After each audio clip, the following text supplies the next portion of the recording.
Have you ever wondered how cold it gets on South Padre Island? That's what we're talking about today because it's abnormally cold here. So don't go anywhere because we're getting started right now.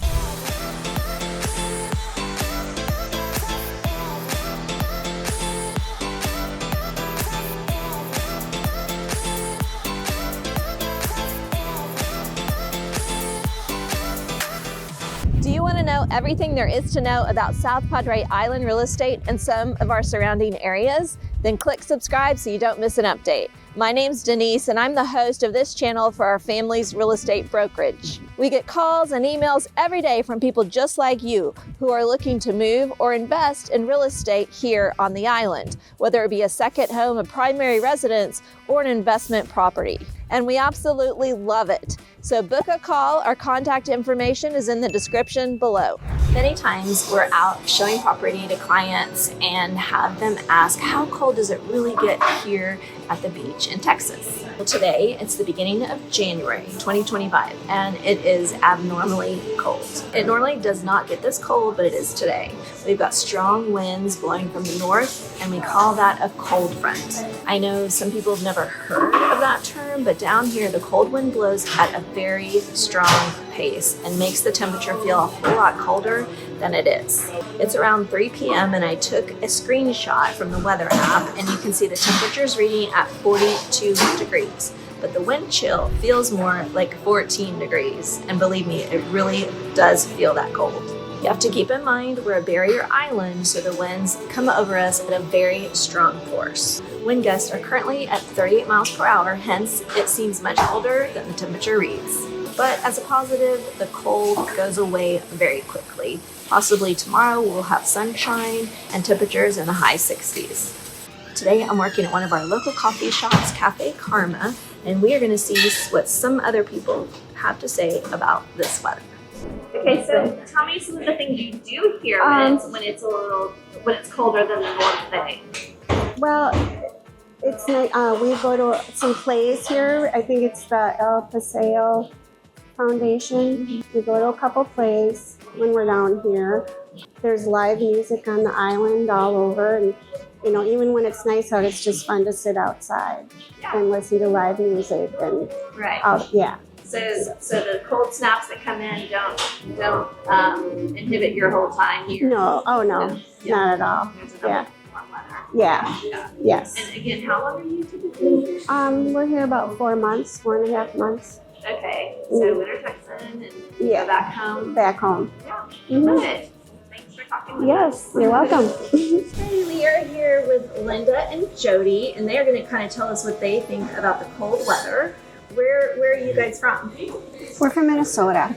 Okay. We're used to the cold, yes. So does it feel cold here to you? Well, I'm only here for a couple days, and right now it's really cold in Minnesota, so it doesn't feel too bad here. Yeah, but it's cold. But, yeah, you know, I'd rather be here than in Minnesota. So yes. Where would you be shoveling snow and that kind of thing right now? Well, right now in Minnesota, all the schools are closed because it's like negative 25 degrees. Oh, goodness. So, okay. So that is yes, yes. Yeah. Yeah. So what do you said that you visit here, South Padre Island often, and what do you think typically of the weather while you're here? Every year is different. Okay.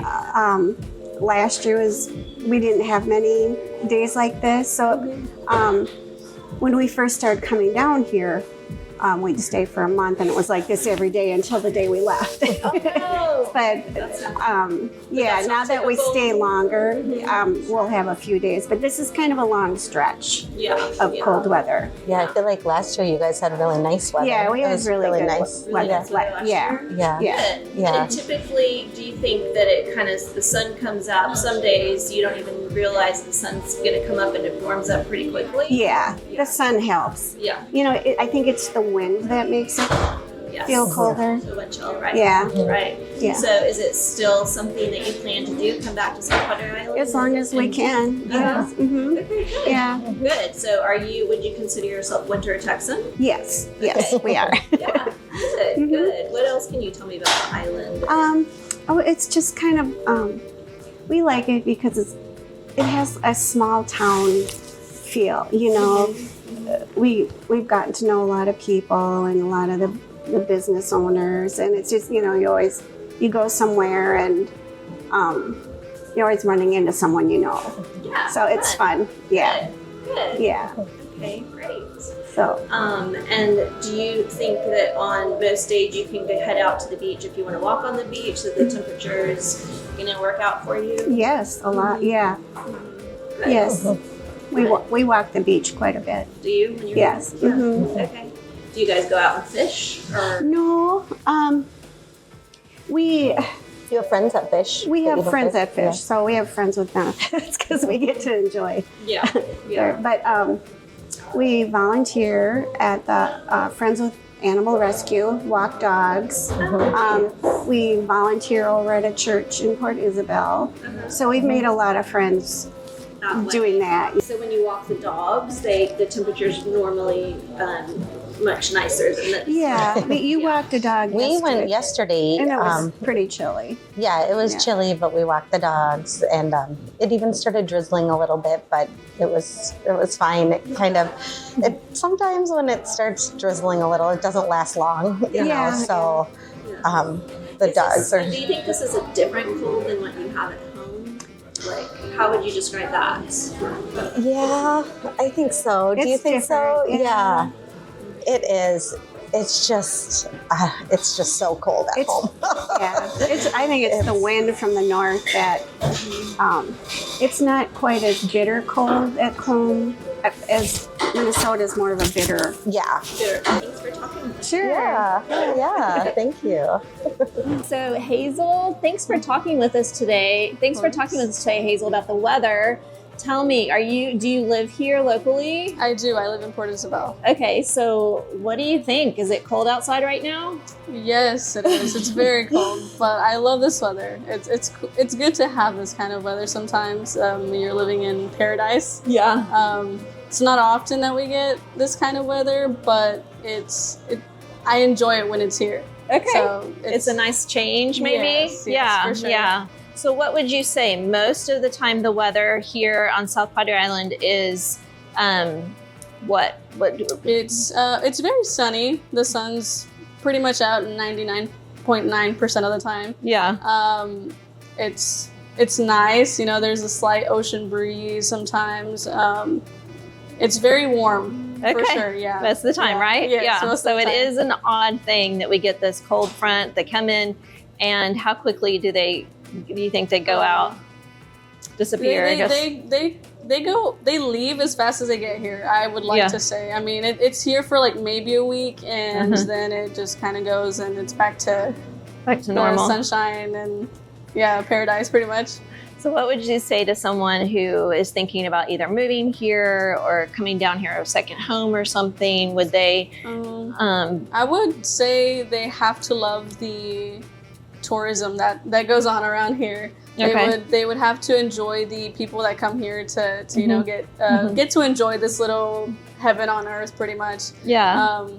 I know that it gets really busy sometimes and there's a lot of traffic and stuff, but I think it's really pretty to live here. It's really nice. The people are very welcoming, and I think that's one of my most favorite parts of the living here. Yeah. Yeah. Are you from here? Did you grow up around here? Or you Yes, did? Okay. Yeah, So I grew up around here, so the people are really nice and very welcoming for sure.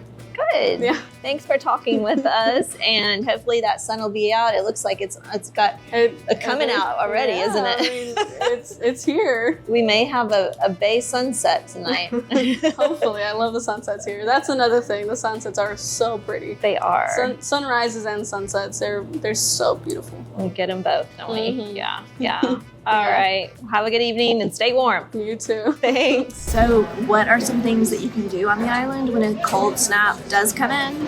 Well, I'm at a local restaurant, Gabriella's, and have ordered a cup of warm soup. Something that I typically would not order, but it sounds perfect on this cold day. So I thought I'd take a minute while I'm here to just give some stats on the South Padre Island weather. January is the coldest month of the year, with an average high of around 68 and lows of around 55. Has it snowed here? Yes, we have had snow flurries, but it's very rare. South Padre Island sees hot summers with high temperatures around 90 degrees in the peak months such as August, and then we have mild winters with temperatures, as mentioned, at an average high in January on 68 and lows at 55. So overall, the climate is considered subtropical with high humidity and moderate precipitation throughout the entire year. So while rare, occasionally cold fronts can bring chilly temperatures and even light snowfall to the island, with that snow disappearing almost immediately.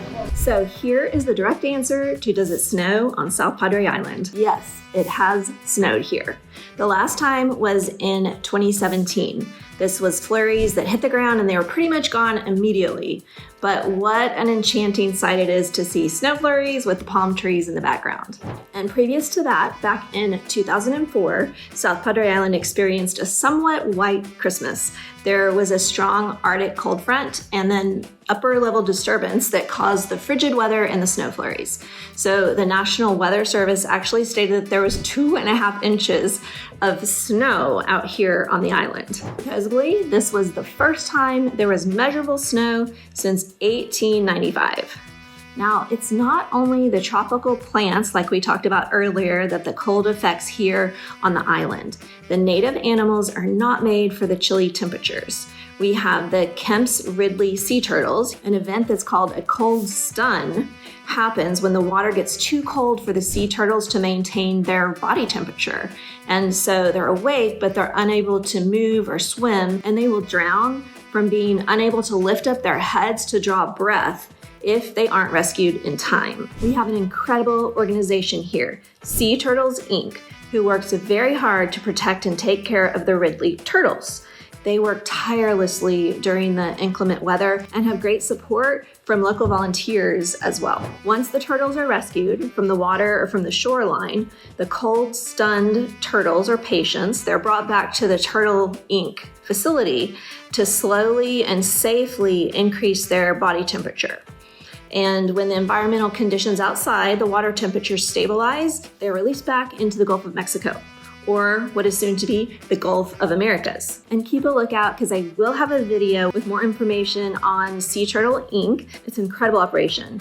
And the founder used to live next to my grandparents, so I have many fond memories of the turtles in her front yard in the pool of water that she had for them. Well, as for the weather today, on January 23rd, we are cloudy and sitting at 60 degrees, while I know parts of Florida have snow on the ground. How does the cold weather affect our island? The biggest threat is to our native Texas plants. We have bird of paradise, palm trees, and other tropical plants that cannot tolerate the cold, and especially not for very long.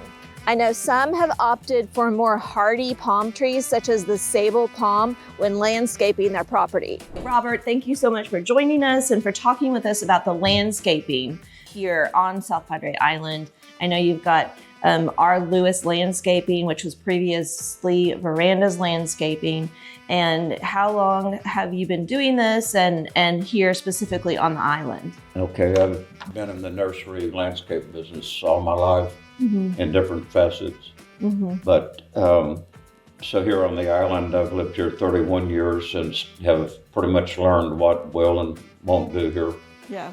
And it's all about salt tolerance, plants that take the high wind, and realizing that the high wind blows the sand and is abrasive to a lot of these plants. They have to be a right plant for here. The hardy things that will grow in the tropical area with strong winds, the salt air, and then the kind of sandy soil. Right. Okay. What do you find, what are some of those that work best? Some of the best is we've used from the beginning over here is a plant called scabola, but the popular name is beech napaca. Okay. And it does real well. It's used a whole lot with these homes that will allow us it tall enough to grow to give you a screen from the pool areas. And they take the conditions. If there was a negative, it would be freeze. Right. Several times they've frozen, and we thought it was a disaster. But what you do is just don't be in a hurry to trim it off wait till you know it's spring, Okay. and then check where the damage has gone down to, and then cut it off. At that point, They cut it off at location. that point, and then usually it's. comes I can't think of a year it didn't come back. really, yeah. So we have some cold snaps every once in a while, and we just had one. What do you recommend for homeowners to do? Do they need to wrap up their plants? Like you're talking about the scavola, you can cut it after it kind of basically freezes if we get that cold enough weather that year. But do people need to wrap their plants or? We've done that in the past, and I've learned that with the high winds that come along with these fronts, I think I've created more damage for the plants with the flapping plastic and the materials that we use. Really? Yeah. It's more of a mess So I than think what help. we need to do is try to follow the weather the best as possible. And on this one, it didn't look like it was going to be that bad. A lot of wind chill, and that's what's done most of the damage. I just drove around this morning, and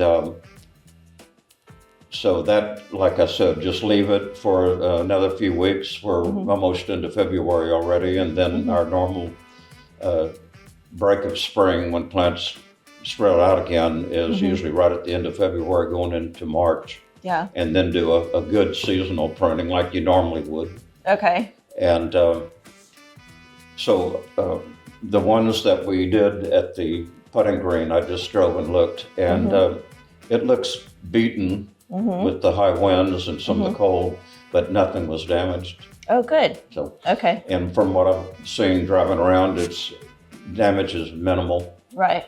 Good. So hopefully that'll be the last one. Yeah. Yeah. Last cold snap. Let me just follow up. If it was going to be almost like a disastrous one that we had in 21, I think it's a good idea to go ahead and try to wrap what you can, using whatever you can, blankets, sheets, plastic, just whatever you can find that will help. Because there was a lot of plants that were really hurt 3 years ago. Yeah. So that was a hard freeze that we had in 2021, and did it last? If I remember, 23 degrees for a couple days. Wow. We didn't get any snow, but we got some freezing weather then. Right. Yeah. It's not good for those tropical plants. So as far as specific plants, it sounds like you might have a group of plants that you know that work best here. Okay. How do you differentiate, make it look different so all the homes don't look the same? Do you just... A lot of it is the how the house is positioned, north and south, and north being the exposure to the cold. You want to use plants that are a little bit hardier. On the south side, it makes a big difference. It's the wind's blocked, and many plants you thought were fairly tender seem to have survived pretty well. But that's the determination on where how we you place put... plants. Okay, good. Yeah, the wind is something. We're on the barrier island, so we do get the strong winds in the summer. It's not cold, of course, and it's not cold that often, but when it is windy, some of them just can't tolerate that wind. Right. Yeah. What about the colorful flower type vegetation?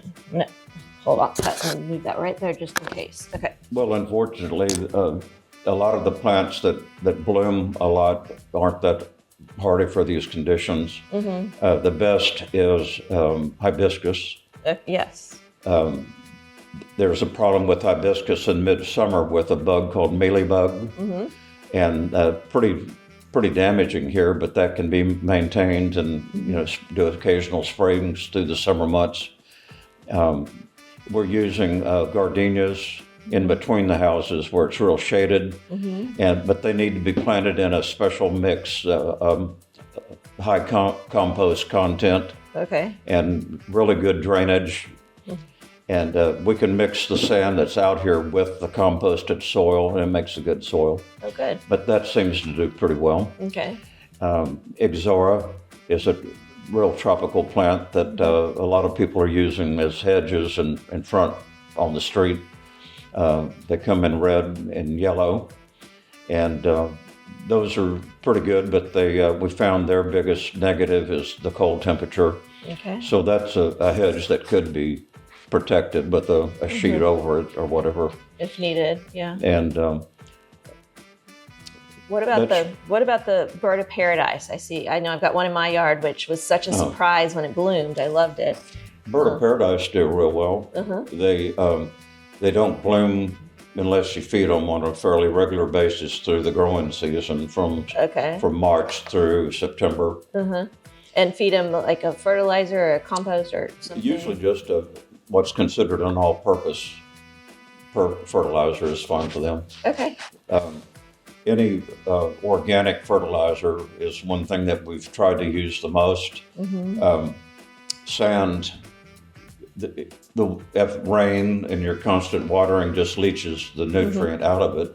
So if you can use composted soil, straight compost, organic fertilizers, they're fertilizers that will boost the soil nutrient content. Let it do that bloom, do that pretty bloom. And you've got to be careful here with sandy soils if you use chemicals. They tend to go down to the root system, and if you let it get dry, then they burn the plant.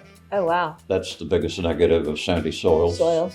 So let's talk about the irrigation then. I know that I personally have the, I don't know if it's called the drip or soak irrigation, where it just kind of comes from underneath, and then there's the spray. So do you use one over the other here? When we first started, we used just the drip irrigation, and we found that, I don't know, it just seemed this, in the morning if you park your car outside, you'll see a residue of salt accumulated. Well, that's on the leaves every day. And we found out if you just do a spritz on the foliage to wash that off, it seemed to make a difference. Really? So that's... The combination maybe is the combination. best? We did start using some overhead sprinklers that seemed to help. Okay. And but I think the drip irrigation does fine. Where we've used it, the grass grows very well. The plants seem to do real well. If the negative in sandy soils that we found is that roots will get into the pipe, the tubing, after 5 years, 10 years or so.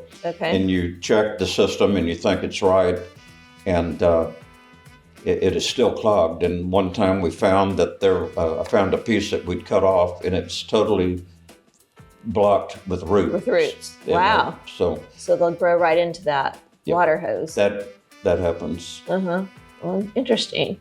Okay. Let's see. Here's some blank space we can cut out. We talked about animals. We talked about the cold. Okay, so let's talk about the process. Someone purchases a home, and it's a new build home. What's the process for you when you talk to that homeowner? Is that who you talk to, and how does that work? Do you have steps? You draw it out for them, or what's the discussion? Well, the first thing is to get their likes and dislikes. Okay. And usually people always have a list of that. And what they hope to see. A lot of things need a little bit more maintenance, so a lot of times we're told we want it colorful and always looking real nice and bright, and then the others no maintenance and not concerned about color and taking care of the yard. Right. So some are just do it for me, or others are very specific about wanting that color. And then just once we know what they like, try to meet that request. And the first thing we do is build up the soils with the composted soil. Here on the island, that's just imperative. You've got to use that. And if you replace it, you can replace it twice a year. I'm meaning put compost on the top of the soil and let it leach through. So replace the compost. Right. Okay. Organic soils, again, are really important here. Yeah. And fertilizers as well, the organic fertilizer. Okay. And So you talk with the owner, they tell you kind of cut and dry, do whatever you want to do, or I want this, this, and this. Right. And then from there you plan out the yard. Yeah, plan it out. Once they approve the plan, the first thing you do is grading. Okay. To be sure you have good, from a heavy rain, that it drains off properly. Okay. And then the next step would bring the soils in, the composted soils, and add them to the planting areas. Okay. After that, you can go ahead and plant, and that's really it. Then the last thing is usually the grass that goes in. Okay. And mainly because that when you put new grass in, and there's still construction going on, a lot of people walk on it, and that kind of messes it up. So the grass should be the last thing. And even if you rope it off the areas to try to keep anybody else from walking on it so they don't leave footprints throughout the yard. Yeah. Because we have to water it a whole lot, especially in the summer. Right. To get it to take. Mm-hmm. And after about 3 or 4 weeks, it's settled into where it'll be all right. What's the grass type that you use here primarily? The best that we found was the St. Augustine, and there's a variety of St. Augustine called Floritam. Okay. And it's the best It's for the our one that conditions. works out here? Okay, great. And the biggest threat is to the citrus trees we have here in the Rio Grande Valley. While the citrus trees are not grown here on the island, there are orchards nearby in places like Bayview and Harlingen. The ruby red grapefruit cannot tolerate the freezing weather. So growers go to work with things like burlap cloths, additional mulch, and other techniques to protect these fruit trees. So thank goodness that when it does get cold, typically we do not hit 32 degrees or below. But it has and can still happen. So whether you're enjoying a breezy day at the beach or bundling up for one of our cold snaps, South Padre Island is the place to be. If you are here and the temperature drops, there's something magical about being at the beach in the inclement weather. It feels kind of like a vacation within a vacation. Then getting to throw on your favorite beach sweatshirt creates a charm of its own. If you have any questions, let us know in the comments below. Hit subscribe, and don't forget to like this video. Until next time, this is Denise signing off from the shores of South Padre Island.